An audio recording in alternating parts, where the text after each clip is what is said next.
Law 17. Keep others in suspense. Cultivate an air of unpredictability.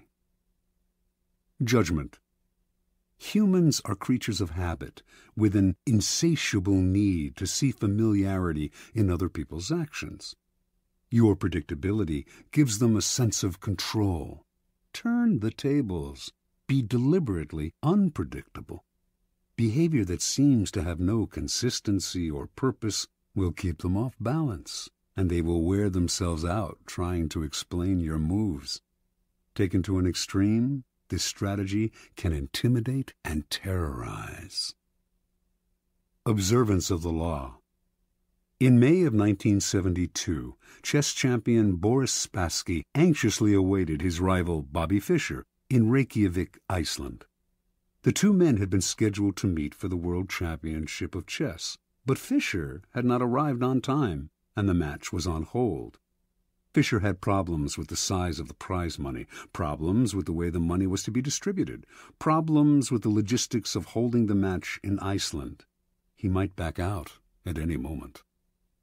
Spassky tried to be patient. His Russian bosses felt that Fischer was humiliating him and told him to walk away, but Spassky wanted this match. He knew he could destroy Fischer, and nothing was going to spoil the greatest victory of his career. "So it seems that all our work may come to nothing," Spassky told a comrade. "But what can we do? It is Bobby's move. If he comes, we play. If he does not come, we do not play. A man who was willing to commit suicide has the initiative." Fischer finally arrived in Reykjavik, but the problems and the threat of cancellation continued. He disliked the hall where the match was to be fought. He criticized the lighting. He complained about the noise of the cameras. He even hated the chairs in which he and Spassky were to sit. Now the Soviet Union took the initiative and threatened to withdraw their man. The bluff apparently worked. After all the weeks of waiting, the endless and infuriating negotiations, Fischer agreed to play. Everyone was relieved. No one more than Spassky, but on the day of the official introductions, Fischer arrived very late, and on the day when the match of the century was to begin, he was late again. This time, however, the consequences would be dire. If he showed up too late, he would forfeit the first game. What was going on? Was he playing some sort of mind game, or was Bobby Fischer perhaps afraid of Boris Spassky? It seemed to the assembled Grand Masters and to Spassky that this young kid from Brooklyn had a terrible case of the jitters. At 5:09, Fischer showed up exactly 1 minute before the match was to be cancelled. The first game of a chess tournament is critical, since it sets the tone for the months to come. It is often a slow and quiet struggle, with the two players preparing themselves for the war and trying to read each other's strategies. This game was different. Fischer made a terrible move early on, perhaps the worst of his career, and when Spassky had him on the ropes, he seemed to give up. Yet Spassky knew that Fischer never gave up. Even when facing checkmate, he fought to the bitter end, wearing the opponent down. This time, though, he seemed resigned. Then, suddenly, he broke out a bold move that put the room in a buzz. The move shocked Spassky, but he recovered and managed to win the game. But no one could figure out what Fischer was up to. Had he lost deliberately? Or was he rattled? Unsettled? Even as some thought, insane? After his defeat in the first game, Fischer complained all the more loudly about the room, the cameras, and everything else. He also failed to show up on time for the second game. This time, the organizers had had enough. He was given a forfeit. Now he was down 2-0, a position from which no one had ever come back to win a chess championship. Fischer was clearly unhinged. Yet, in the third game, as all those who witnessed it remember, he had a ferocious look in his eye, a look that clearly bothered Spassky. And despite the hole he had dug for himself, he seemed supremely confident. He did make what appeared to be another blunder, as he had in the first game, but his cocky air made Spassky smell a trap. Yet, despite the Russian's suspicions, he could not figure out the trap, and before he knew it, Fischer had checkmated him. In fact, Fischer's unorthodox tactics had completely unnerved his opponent. At the end of the game, Fischer leaped up and rushed out, yelling to his confederates as he smashed a fist into his palm, "I'm crushing him with brute force." In the next games, Fischer pulled moves that no one had seen from him before, moves that were not his style. Now Spassky started to make blunders. After losing the 6th game, he started to cry. One grandmaster said, "After this, Spassky's got to ask himself if it's safe to go back to Russia." After the 8th game, Spassky decided he knew what was happening. Bobby Fischer was hypnotizing him.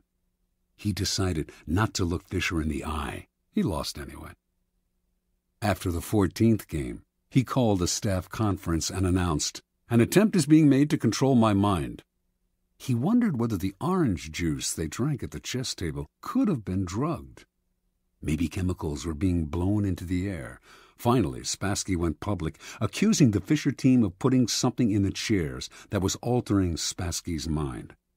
The KGB went on alert. Boris Spassky was embarrassing the Soviet Union. The chairs were taken apart and x-rayed. A chemist found nothing unusual in them. The only things anyone found anywhere, in fact, were 2 dead flies in the lighting fixture. Spassky began to complain of hallucinations. He tried to keep playing, but his mind was unraveling. He could not go on. On September 2nd, he resigned. Although still relatively young, he never recovered from this defeat. Interpretation. In previous games between Fischer and Spassky, Fischer had not fared well. Spassky had an uncanny ability to read his opponent's strategy and use it against him. Adaptable and patient, he would build attacks that would defeat not in 7 moves, but in 70. He defeated Fischer every time they played because he saw much further ahead and because he was a brilliant psychologist who never lost control. One master said, "He doesn't just look for the best move, he looks for the move that will disturb the man he is playing." Fischer, however, finally understood that this was one of the keys to Spassky's success. He played on your predictability, defeated you at your own game. Everything Fischer did for the championship match was an attempt to put the initiative on his side and to keep Spassky off balance. Clearly, the endless waiting had an effect on Spassky's psyche. Most powerful of all, though, were Fischer's deliberate blunders and his appearance of having no clear strategy.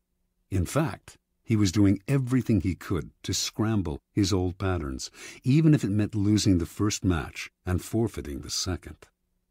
Spassky was known for his sang-froid and level-headedness, but for the first time in his life he could not figure out his opponent. He slowly melted down, until at the end he was the one who seemed insane. Chess contains the concentrated essence of life. First, because to win, you have to be supremely patient and far-seeing.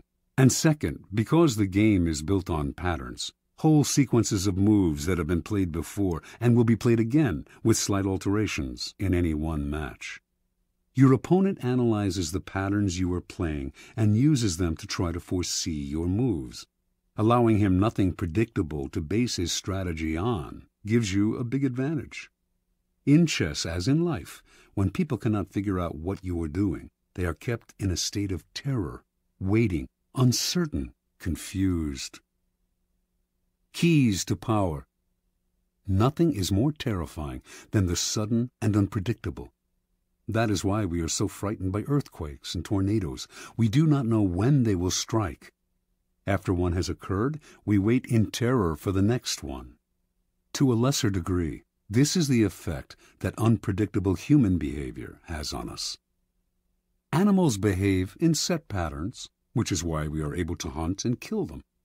Only man has the capacity consciously to alter his behavior, to improvise and overcome the weight of routine and habit.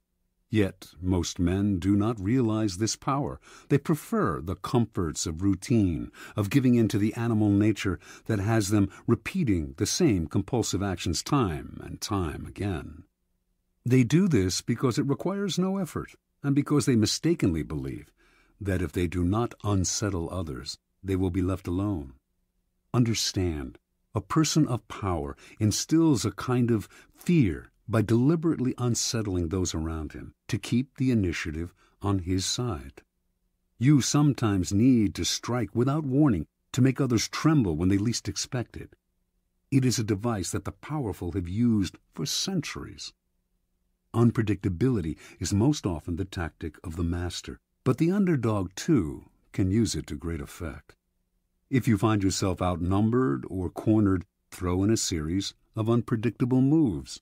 Your enemies will be so confused that they will pull back or make a tactical blunder. People are always trying to read the motives behind your actions and to use your predictability against you. Throw in a completely inexplicable move, and you put them on the defensive.